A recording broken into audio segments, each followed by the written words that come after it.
¿Sabías que un malentendido sobre la Ley General Tributaria podría costarte más que un dolor de cabeza? Si alguna vez te has sentido como si estuvieras en un bucle infinito tratando de entender la Ley General Tributaria, este anuncio es para ti. Enfrentarte a decisiones fiscales cada día con la incertidumbre de no estar seguro de si entiendes completamente la legislación, esa constante duda puede llevar a errores serios, sanciones e incluso a cuestionar tu habilidad para manejar responsabilidades claves en tu trabajo. En nuestra academia llevamos más de 10 años de experiencia en la educación fiscal y legal. Hemos ayudado a miles de profesionales como tú a superar este desafío. Nuestro curso sobre la Ley General Tributaria ha sido diseñado para descomplicar cada aspecto de esta ley crucial, ofreciendo claridad y confianza a todos nuestros estudiantes para que lo aprendas de una forma mucho más sencilla. Si quieres pasar de la confusión a la claridad y de la ansiedad a la maestría, este curso es para ti. Por solo 97 € accede a más de 20 horas de contenido explicativo y un año completo de acceso a nuestra plataforma de aprendizaje. Esta oferta está solo disponible para este mes de agosto. Da el primer paso hacia el dominio total de la Ley General Tributaria y deja de perder tiempo estudiando por tu cuenta. Haz clic en Inscríbete ahora y aprende de forma eficiente. Vamos a empezar a explicar, ¿vale?, artículo por artículo, la Ley General Tributaria, la Ley 58/2003 de 17 de diciembre General Tributaria. Empezamos por el título primero, Disposiciones Generales del Ordenamiento Tributario, y en concreto en el capítulo primero, que nos habla de los principios generales. El artículo 1 nos comenta el objetivo y el ámbito de aplicación. Vale, pues establece que esta ley establece los principios y las normas jurídicas generales del sistema tributario español y se da aplicación a todas las administraciones tributarias. Cuando hablamos aquí de administraciones tributarias, vale, pues hablamos de la administración estatal, la autonómica y la local, quiere decir el Estado, comunidades autónomas y ayuntamientos, ¿vale? Y con el alcance que se deriva del artículo 149.1.1, octavo, 14º y 18º de la Constitución. Lo establecido en la ley se entenderá sin perjuicio de lo dispuesto en las leyes que aprueban los convenios y los conciertos económicos en vigor previamente en la Comunidad Foral de Navarra y los territorios históricos del País Vasco y de Navarra. Bueno, ya sabemos todos, y si no, pues lo comento, que la Comunidad Foral de Navarra y los territorios del País Vasco y Navarra pues tienen una serie de convenios y conciertos económicos. A grosso modo, ¿en qué consisten los convenios y el concierto económico? Ahora pues vamos a entrar en mucho detalle. Lo único comentar que lo que hace es, pues ellos se gestionan los tributos, ¿vale? Vosotros, si os sacáis, digamos, las oposiciones aquí en la agencia tributaria, evidentemente no vayáis a ir a trabajar a Navarra, ni al País Vasco, ni a ningún territorio de estos. ¿Por qué? Pues porque ellos tienen su gestión, ellos se lo gestionan todo, ¿vale? Que es lo que va buscando también Cataluña, algo parecido, ¿vale? Y en función a los ingresos que obtienen, pues le pasan al país lo que se llama un cupo o una serie de ingresos, ¿vale? Digamos, a cargo, pues, por ejemplo, de la sanidad, a cargo del ejército, a cargo de la policía, ¿vale? Y bueno, pues esos gastos que tiene el Estado, digamos, que tiene competencia el Estado. Vale, esto lo podéis ver pues la ley 12/2002, 23 de mayo, por la que se aprobó el convenio económico del país, de la comunidad autónoma, de la autonomía del País Vasco. También podéis ver en la ley 28/1990, el 26 de diciembre, por la que se aprueba el convenio económico entre el Estado y la Comunidad Foral de Navarra, ¿vale? Bueno, aquí no vamos a entrar en detalle, evidentemente, nosotros vamos a trabajar con la agencia tributaria. Esta ley establece asimismo los principios y las normas jurídicas generales que regulan las actuaciones de la administración tributaria por la aplicación en España de la norma sobre asistencia mutua entre los Estados miembros de la Unión Europea o en el marco de los convenios para evitar doble imposición o de otros convenios internacionales. Bueno, voy a comentar un poco qué es la asistencia mutua. Bueno, por si alguien no sabe lo que es asistencia mutua, existen acuerdos entre los países, ¿vale? Pues para gestionar ciertos tributos. Pues por ejemplo, imaginaros que en España tenemos un alemán que resulta que le gusta la costa española y se compra un piso en la costa española, ¿vale? Y por lo que sea, pues establece ahí su residencia. Entonces, claro, Evidentemente, si allí le quiere comunicar algo a la agencia tributaria alemana, pues no lo va a encontrar por allí. En esos casos, pues se puede establecer, digamos, asistencia mutua, que es un acuerdo entre los países. Lo que hace es le recauda aquí a ese alemán y la agencia tributaria española lo ingresa en la agencia tributaria alemana. Al igual que ocurre con si un español se va, por ejemplo, a vivir a Alemania, ¿vale? Pues bueno, establece ahí su residencia y bueno, a lo mejor pues ciertos tributos se le comunica a la agencia tributaria alemana, ellos ejerce el tributo, o sea, le recauda el tributo y lo ingresa en la agencia tributaria española. Eso sería, vamos, a grosso modo, para que se entienda. Esto tiene mucha más profundidad, pero bueno, por lo menos para que se entienda lo que es la asistencia mutua. Seguramente que muchos lo leéis y no sabéis lo que os dice. Y luego, por otro lado, tenemos los convenios para evitar la doble imposición o otros convenios internacionales. Bueno, ¿esto qué quiere decir los convenios de doble imposición internacional? Para grosso modo, para que se entienda, ¿vale? Por ejemplo, si yo estoy tributando en Francia, por ejemplo, por una renta que he obtenido allí, porque tengo una inversión allí en una empresa francesa, pues evidentemente se supone que allí va a tributar los rendimientos que obtenga. Pues para cuando vuelva aquí yo tenga que tributar en la agencia tributaria española, porque a lo mejor yo resido aquí en España y tengo obligación de tributar a la agencia española, pues tributaría doblemente. Una en la agencia tributaria francesa y otra en la agencia tributaria española. ¿Vale? Pues para evitar eso existen los convenios de doble imposición, ¿vale? Y de convenios internacionales de los distintos países. A grosso modo, pues eso consiste. A los efectos de esta ley se entenderá asistencia mutua el conjunto de acciones. Aquí te explica lo que es la asistencia mutua, conjunto de acciones, asistencia, colaboración, cooperación o otras de naturaleza análoga que el Estado español preste, reciba o desarrolle con la Unión Europea y otras entidades internacionales supranacionales y con otros estados en virtud de la normativa sobre asistencia mutua entre los Estados miembros de la Unión Europea o en el marco de los convenios para evitar doble imposición o de otros convenios internacionales. La asistencia mutua podrá comprender la realización de actuaciones ante los obligados tributarios. Anteriormente he comentado el ejemplo de una persona, de un alemán que vive aquí en España o de un español que se va a vivir a Alemania, por ejemplo. ¿Vale?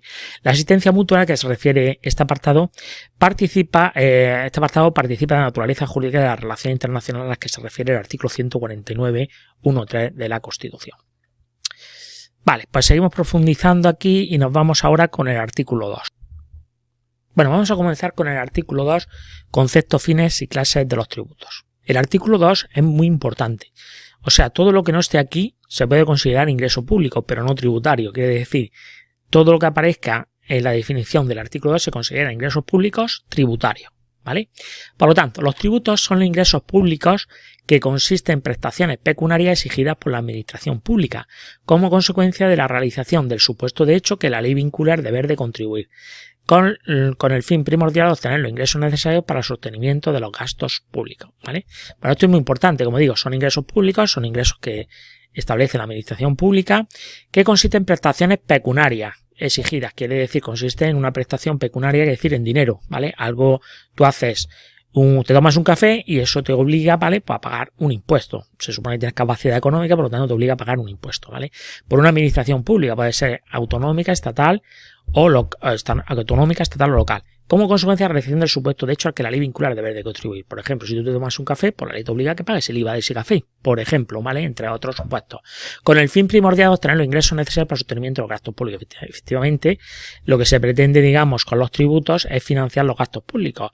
Si no, ¿cómo se pagan los funcionarios? ¿Cómo se paga la sanidad? ¿Cómo se paga la policía? ¿Cómo se paga el ejército? Todo eso, evidentemente, necesitamos una serie de ingresos públicos para el sostenimiento de los gastos públicos. Por otro lado, los tributos, además de ser un medio de obtener los recursos necesarios para el sostenimiento de los gastos públicos, podrán servir como instrumentos de política económica general y atender a la realización de los principios y fines contenidos en la Constitución. O sea, la doble función de los ingresos tributarios, además de ser un medio para obtener recursos, como hemos dicho anteriormente, para pagar los gastos públicos, los funcionarios, la sanidad y etcétera, también se puede utilizar la fiscalidad o los tributos como política económica general. Quiere decir, si yo quiero incentivar la energía renovable, pues puedo poner unas políticas que sean atractivas para el tema de la energía renovable, ¿vale? Y también pues atender a ciertos principios y fines contenidos en la Constitución. El punto 2 es súper importante. Los tributos, cualquiera que sea su denominación, se clasifican en tasas, contribuciones especiales e impuestos. Ojo con esto. Todo lo que no esté en el artículo 2 se consideran no tributarios. Pueden ser ingresos públicos, pero no tributarios, ¿vale? Vale, vamos a leer aquí qué es una tasa. La tasa son los tributos cuyo hecho imponible consiste en la autorización privativa al aprovechamiento especial del dominio público, la prestación de servicios, la realización de actividades en régimen de derecho público que se refiere a efecto o beneficio de modo particular al obligado tributario, cuando los servicios o las actividades no sean de solicitud o recepción voluntaria para los obligados tributarios o se presten o realicen por el sector privado. Vale, ¿qué es una tasa? Pues por ejemplo, si nosotros queremos reservar una plaza de garaje, una plaza a la entrada a tu garaje, pues evidentemente eso tendremos que pagar una tasa. ¿Por qué? Porque estamos aprovechando el dominio público. Una cafetería quiere poner mesas y sillas en una acera, ¿vale? O en un parque, pues evidentemente donde tiene su restaurante o su bar, pues necesita pagar una tasa. Está aprovechando espacios públicos, ¿vale? Por ejemplo, si queremos renovar el DNI o queremos hacernos un pasaporte, evidentemente eso no lo hace la empresa privada. Tenemos que ir a la administración pública para que nos haga un pasaporte o nos haga el DNI. Y eso supone una tasa, ¿vale? Bueno, la diferencia entre tasa y precio público normalmente suele ser que las tasas solamente lo realiza la administración pública y los precios públicos pues son servicios que también lo puede hacer, por ejemplo, pues el sector privado. Pues por ejemplo, un curso de formación, yo que sé, sobre residuos, pues a lo mejor lo puede hacer también la administración y lo puede hacer, por ejemplo, la empresa privada. Eso se podría denominar un precio público. Pero bueno, aquí vamos a entrar solamente en lo que nos dice el artículo 2, que son las tasas, las contribuciones especiales y los impuestos, ¿vale? Bueno, pues seguimos adelante. El 2b, contribuciones especiales. Son los tributos cuyo hecho imponible consiste en la obtención por el obligado tributario de un beneficio o de un aumento de valor de bienes como consecuencia de la realización de obras públicas o el establecimiento o ampliación de servicios públicos. Vale, una contribución especial. Pues por ejemplo, imaginaros que vosotros tenéis un piso y delante de vuestro piso resulta que hay un descampado allí, ¿vale? En el cual hay basura y está, bueno, pues mal cuidado, ¿vale? Y resulta que el ayuntamiento de vuestro pueblo, de vuestra ciudad, decide hacer allí un parque para que los niños jueguen allí. Evidentemente el parque se queda fabuloso.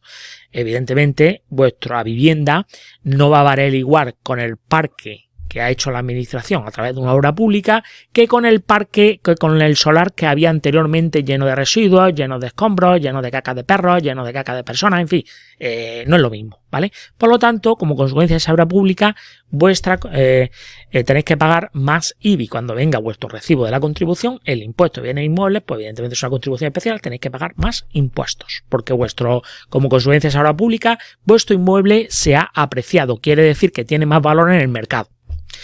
Y por último, ya con esto terminamos, los impuestos son los tributos exigidos sin contraprestación, cuyo hecho imponible está constituido por negocios, actos o hechos que ponen de manifiesto la capacidad económica del contribuyente. Pues por ejemplo, un impuesto puede ser el IVA. Si yo me tomo un café, se supone que tengo capacidad económica para pagar ese café, por lo tanto tengo que pagar IVA. Si yo me compro un coche, pues evidentemente se supone que tengo